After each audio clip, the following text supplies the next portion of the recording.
ناظرین، عہد قدیم میں قومیت کا تصور کافی لمیٹڈ تھا اور اس میں ویریشن بھی تھی۔ بیسیکلی قبائلی معاشرے ہوتے تھے تو قبائلیت میں لا محالہ نسلی جو ہیروز ہوتے تھے ان کے وہ بہت اہمیت کے حامل ہوتے تھے، اور خاص طور پر وہ لوگ جو ان کی تحفظ کی علامت اور جنگوں میں بڑے بڑے کارنامے سر انجام دینے والے جو سورما ہوتے تھے ان کو وہ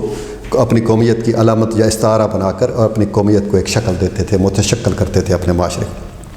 لیکن عہد جدید میں قومیت کے جس تصور پر کنسنسس پایا جاتا ہے وہ یہ ہے کہ وہ گروہ انسانی جس کا جغرافیہ اور تہذیب اور ثقافت ایک ہو اور ان کے معاشی مفادات یکساں ہوں۔ یہ بڑا عمیق اور اصولی اور وسیع تصور ہے۔ اس میں ہر رنگ و نسل کے لوگ جذب ہو سکتے ہیں، ہر مذہب کے لوگ بھی جذب ہو سکتے ہیں۔ ابھی میں آپ کو ایک مثال دیتا ہوں۔ جنرل مشرف کے زمانے میں راولپنڈی میں ایک ٹیکسی ڈرائیور نے ایک شخص کو قتل کر دیا اور اس قتل کا اس پر مقدمہ درج ہوا اور طویل سماعت کے بعد عدالت نے اسے سزائے موت کر دیا۔ جب وہ سزائے موت ہو گیا تو وہ ٹیکسی ڈرائیور جو تھا وہ چونکہ برٹش نیشنل بھی تھا، اس کے پاس ڈوول نیشنلٹی تھی، تو برٹش گورنمنٹ نے جنرل مشرف سے رابطہ کر کے کہا کہ اس ملزم کو جو ہے اس مجرم کو پھانسی نہیں دینی، اس کو بچانا ہے۔ تو جنرل مشرف نے جو ہے پہلے تو کوشش کی کہ دیت دے کر اس بندے کو چھڑا دے، لیکن جب اس کے مقتول کے ورثاء نہیں مانے تو بالآخر اس نے اپنے پاور استعمال کیے، صدارتی اختیارات، اور اس کو معاف کر دیا۔ اور اس شخص کو لینے کے لیے پرنس چارلز خود یہاں پر آیا، اور یہ بڑی اہمیت کی بات ہے۔ حالانکہ وہ شخص نسلاً جو ہے وہ ایشیائی تھا اور مذہباً مسلمان تھا، لیکن چونکہ وہ برٹش نیشنل تھا تو برطانوی گورنمنٹ نے اسے پورے حقوق دیے ایک قوم کے ممبر ہونے کے۔ اسی طرح آپ دیکھ لیں کہ عمر شیخ جو ڈینل پر قتل کیس میں جہاں پر سزائے موت ہو چکا تھا، سب سے زیادہ اس کی سزائے موت کی مخالفت جو ہے وہ برطانیہ نے کی تھی، حالانکہ اس نے ایک امریکی صحافی کو قتل کیا تھا یا اس کے قتل کے الزام میں سزائے موت ہوا تھا، تو بالآخر جو ہے اس کی بھی سزائے موت ختم ہو گئی ہے۔ تو یہ قومیت کا ایک ایسا تصور ہے جس کی اساس تہذیب پہ ہے، اور اس میں ہر رنگ ہر نسل اور مذہب کے لوگوں کو جذب کیا جا سکتا ہے۔ یہ قومیت کا تصور جو ہے یہ کافی وسیع ہے اور عہد جدید کی، بلکہ اسے میں یوں کہوں گا کہ یہ ریشنل نیشنلٹی ہے، عقلی قومیت کا تصور ہے جو اوورآل پوری انسانیت کو یکجا کر سکتا ہے۔ ناظرین، مسلمانوں کا ایک بڑا المیہ ہے کہ ہم ملت، امت اور قومیت، علاقائی جو ریجنل قومیتیں ہیں اس میں ہم منقسم ہیں، اور ہمارے علماء کی اور اہل دانش کی جو اجتماعی بصیرت تھی وہ آج تک امہ کے تصور اور علاقائی قومیتوں کے اندر ربط پیدا نہیں کر سکتی۔ اس کی وجہ سے کافی ہمارے لیے مشکلات پیدا ہوئی ہیں۔ آپ دیکھتے ہیں کہ ہمارے جدوجہد آزادی کے ہیرو مولانا حسین احمد مدنی رحمۃ اللہ علیہ نے جب یہ کہا تھا کہ قومیں اوطان سے بنتی ہیں تو علامہ اقبال جیسے عظیم فلسفی اور شاعر نے اس کی مخالفت کی تھی، اور انہوں نے کہا تھا کہ ان تازہ خداؤں میں بڑا سب سے وطن ہے، جو پیرہن ہے اس کا وہ مذہب کا کفن ہے، اور بتان رنگ و خوں کو توڑ کر ملت میں گم ہو جا، نہ تورانی رہے باقی، نہ ایرانی نہ افغانی۔ تو یہ بیسیکلی ایک ملت کا تصور تھا جس میں امہ کا بیسیکلی خیال پیش کیا گیا تھا، اور اقبال کی یہ خواہش تھی کہ وہ اس مسلمانوں کو جو ہے پوری دنیا کے اندر ایک امت کے رنگ کے اندر پیش کریں، اور انہوں نے ہندوستان کے مسلمانوں کو خاص طور پر اٹھانے کے لیے جو غلامی کے عمیق بوجھ تلے کرا رہے تھے ان کو اٹھانے کے لیے انہوں نے ان کے اسلاف کی عظمت اور خاص طور پر جو عرب ہمارے ہیروز تھے ان کو اس نے آئیڈیلائز کیا اور ان کو کھڑا کرنے کی کوشش کی تھی۔ اب اصولی بات یہ ہے میرے دوستوں کہ اسلام جو ہے وہ کسی بھی قوم کی تہذیب اور ثقافت اور علاقائی ہیریٹیج جو ہے اس کو کبھی متاثر نہیں کرتا۔ اس کی ایک بڑی خوبصورت مثال مولانا مودودی نے دی ہے کہ حضرت عمر رضی اللہ تعالیٰ عنہ نے جب ایران فتح کیا تو ایران فتح کرنے کے بعد انہوں نے ایک فرمان امروز جاری کیا، یعنی ایک آرڈیننس جاری کیا، اور ایرانیوں کو حکماً اس بات سے روک دیا کہ وہ عربوں کی تہذیب اور ثقافت کو اڈاپٹ نہ کریں۔ حضرت عمر نے کہا تھا کہ ہم آپ کو اللہ کا غلام بنانے کے لیے آئے ہیں، عربوں کا غلام بنانے کے لیے نہیں آئے۔ یہ ایک بہترین اور عقلی تصور ہے۔ دراصل اسلام جو ہے وہ ایک اسٹیٹ آف مائنڈ ہے، اس کی بنیاد اور اساس اخلاق پہ ہے اور اس کائنات کے ساتھ انسان کے تعلق پہ ہے،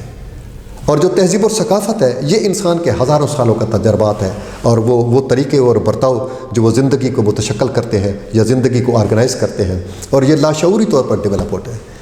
یہ تہذیب اور ثقافت جو ہے یہ ایک بہترین اور بہت ہی پرکشش چیز ہے۔ اب تمام قومیتیں جو ہے وہ رفتہ رفتہ جتنی بھی تھیں، چاہے وہ مذہبی تھیں چاہے وہ نسلی تھیں، وہ تہذیب اور ثقافت کی اس قومیت کی طرف آ رہی ہیں جس کو ہر شخص اڈاپٹ بھی کر سکتا ہے اور ہر شخص اس پہ جذب بھی ہو سکتا ہے، چاہے وہ جس رنگ کا، جس قوم کا، جس نسل کا، جس علاقے کا بھی۔ وہ معاشرے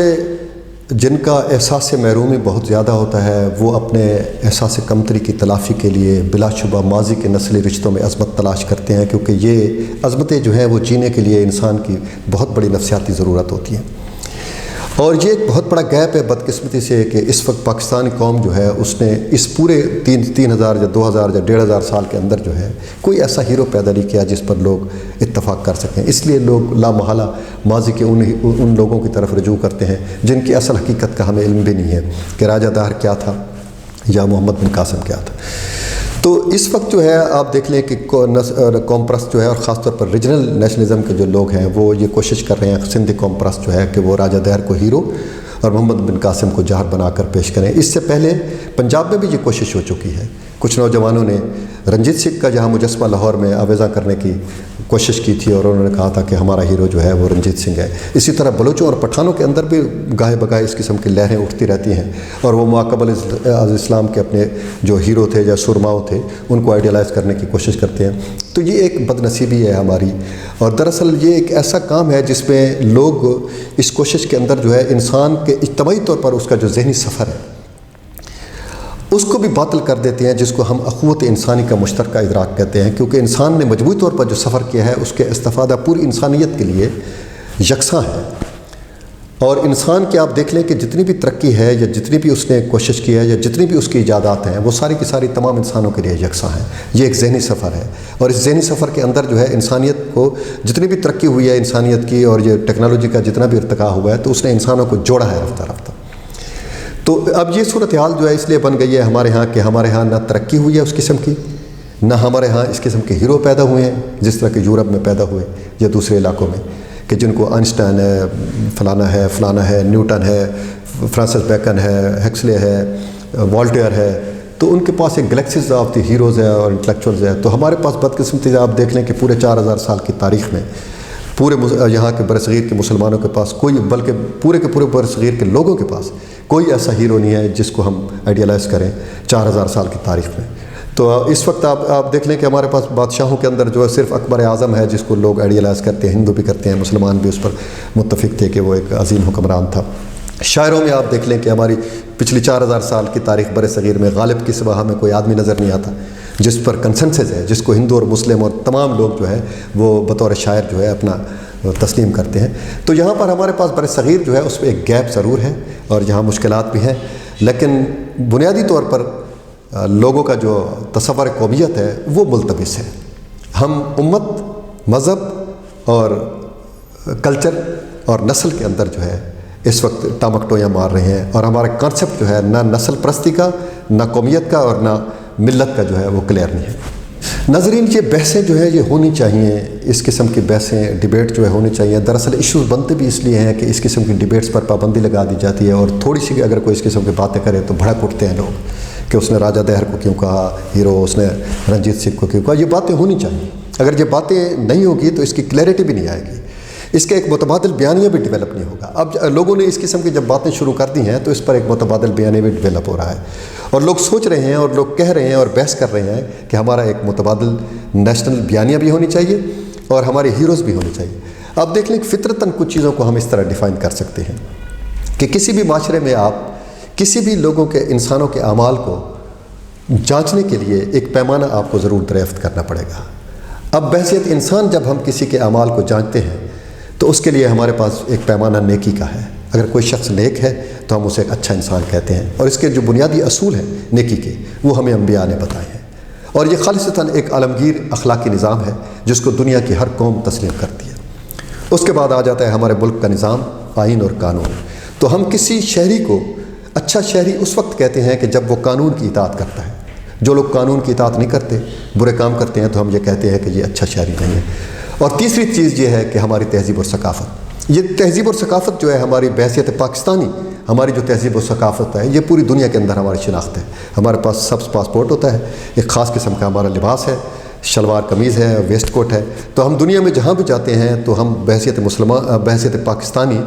ایک تہذیب اور ایک ثقافت کی جو ہے ہم نمائندگی کرتے ہیں۔ اس میں ہماری بود و باش ہے، کھانا پینا ہے، ذائقے ہیں، پہننا ہے، اٹھنا ہے، بیٹھنا ہے، یہ پورے کا پورا جو ہے ہمارا تمدن ہے۔ اور اس کے ساتھ مذہب جو ہے وہ ایک بالکل جز کے طور پر رہتا ہے۔ ڈاکٹر اشتیاق قریشی نے کہا تھا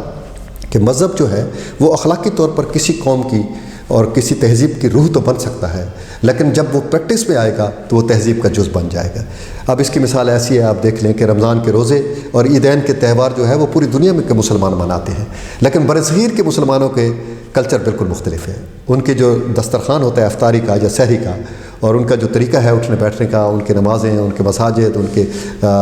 عیدین، ان کے کپڑے، ان کے ملنا ملانا، ان کے تہوار جو ہے وہ سارے کے سارے مختلف ہے، کیونکہ وہ اپنی تہذیب کا رنگ جو ہے وہ ان مذہبی تہواروں کے اوپر نمایاں کر دیتے ہیں۔ اسی طرح پوری دنیا میں مصر کے اندر آپ جائیں، وہاں روزے اور عیدین کے تہوار اسی طرح ہوتے ہیں، لیکن ان کا کلر بالکل ایک اور ہوتا ہے، کیونکہ تہذیب کے رنگ اس پر غالب ہوتے ہیں۔